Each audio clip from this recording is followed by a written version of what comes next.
ส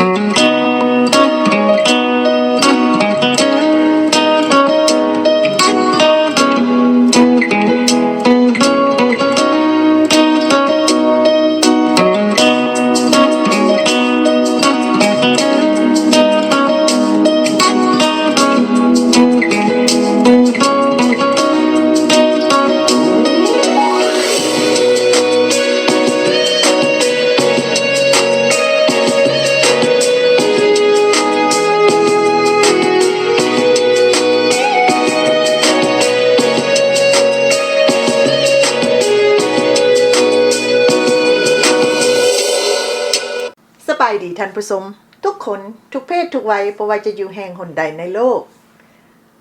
ลาว PPF เป็นรายการของคนลาวอพยพออกอากาศจากประเทศสหรัฐอเมริกาส่งถึงคนลาวที่อยู่ทั่วโลกข้าพเจ้าสีใบสุนทนีโคศกขอเชิญทุกคนเข้าสู่รายการมื้อนี้ทางคณะลาว PPF พร้อมด้วยเพื่อนมิตรทุกคนขอจัดรายการพิเศษเพื่อต้อนรับปีใหม่คือมาฟังเพลงร่วมกันเพื่อให้ทุกคนมีจิตใจเบิกบาน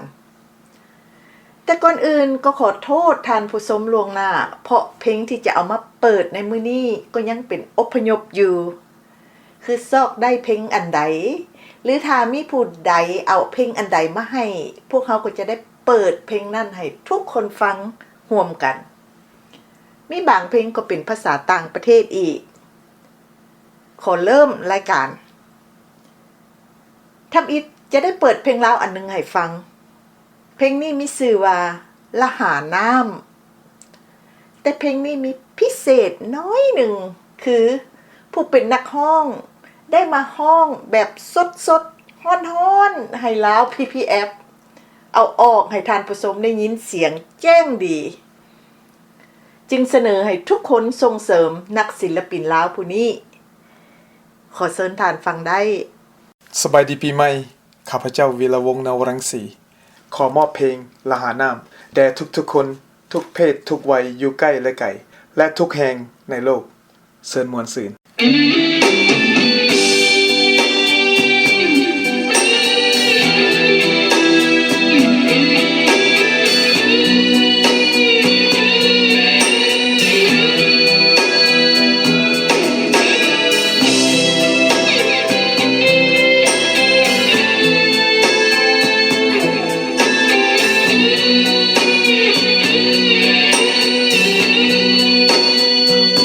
ละหา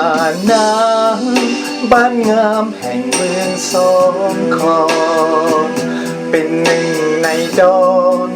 แผ่นดินสวรรค์ทิ่นนี้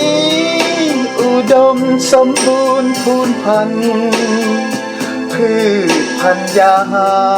รเข้าป่ายามบ่ายละหาน้ำนองกันอยู่ทุกการสมดังก้าวขาแห่งคนทิ้งไกลแต่น้ำบอกเคยทุ่มบ้านนี้ได้อีกทงมากลายบอกเคยเสียหายจากทีละหาน้ำสมควรดังพัฒนาและสัวสุดตาเขาเขียวกระจีคำแรงแสงทองสองผิวนาทีเสบังเฮียงนี้งามเหลือรำพัน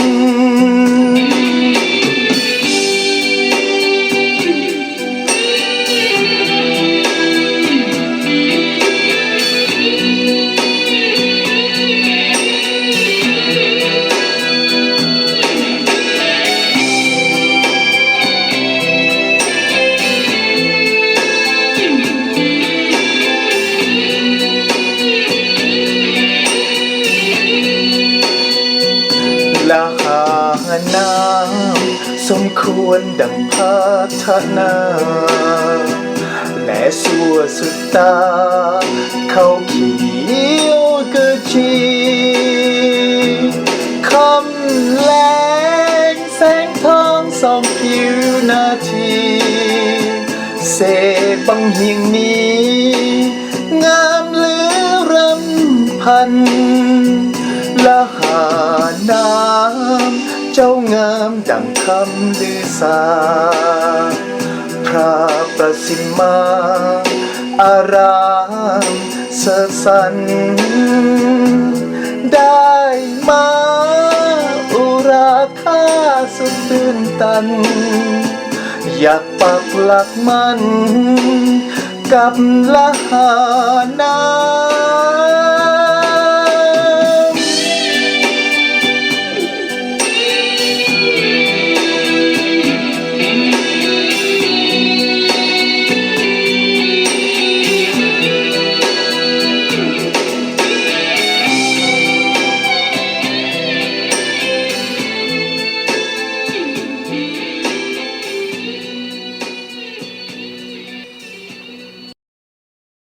เป็นอะไรท่านผู้ฟังเมื่อได้ยินเพลงละหาน้ำที่ห้องโดยวีระวงศ์นวรังสีจบแล้วรู้สึกม่วนบ่มีผู้ใดขึ้นฮอดละหาน้ำได้บ่มีหลายคนถามขึ้นว่าละหาน้ำนี่แม่นอยู่ไสจะบอกใบ้ให้ละหาน้ำขึ้นกับแขวงสวรรณเขตเป็นดินแดนที่งดงามแบบธรรมชาติถ้าผู้ใดมีโอกาสได้ไปฮอดแขวงสวรรณเขตก็ให้ไปแวเบิงละหาน้ำแล้วอย่าลืมตอนกลับมาก็มาเล่าให้เรา PPF ฟัง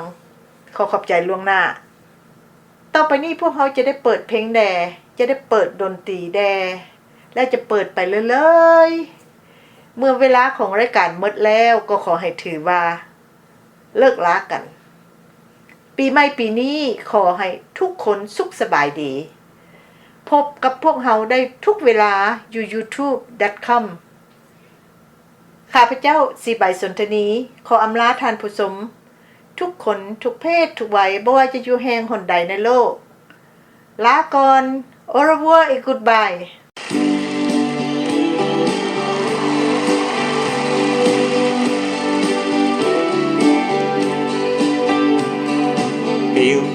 I'm going back to Massachusetts. Something's telling me I must go home. And the lights all went down in Massachusetts the day I left.Her standing on the road, trying to hitch a ride to San Francisco. Gotta do the things I wanna do, and the lights all went down.They brought me back to see my way with you. Talk about the life in Massachusetts. Speak about the people I have seen.Massachusetts is one place I have seen.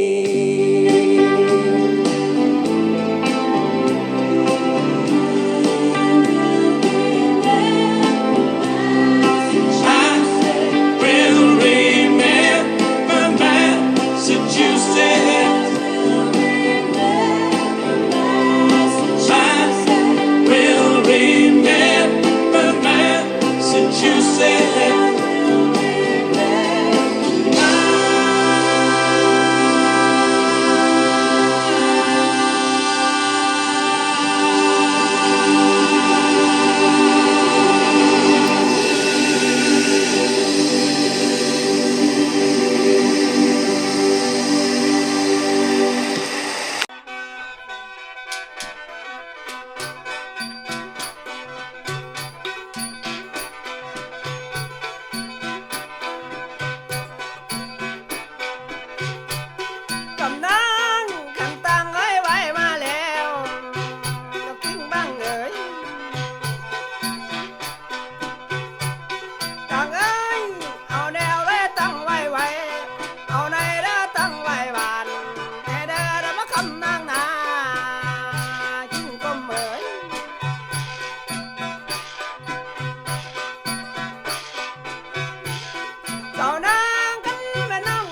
ละหาน้ำบ้านงามแห่งเมืองสองคอนเป็นหนึ่งในดอนแผ่นดินสวรรค์ทิ่นนี้อุดมสมบูรณ์พูนพันธุ์พืชพันธุ์ยาหารเข้าป่าอย่าไปละหาน้ำนองกันอยู่ทุกการสมดังก้าวขานแห่งคนทิ้งไกลแต่น้ำบอกเคยทุ่มบ้านนี้ได้อีกทงมากลายบอกเคยเสียหายจากทีละหาน้ำสมควรดังพัฒนาและสัวสุดตาเขาเขียวกึกจีคำแรงแสงทองสองผิวนาทีเสบังเฮียงนี้งามเหลือรำพัน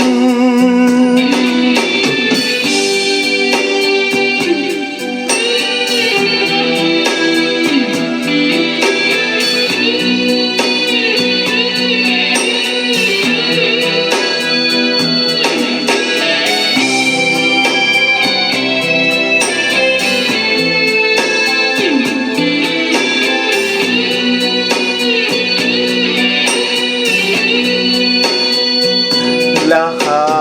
น้ำสมควรดังพัฒนาและสัวสุดตาเขาเขียวกึกจีคำแรงแสงทองสองผิวนาที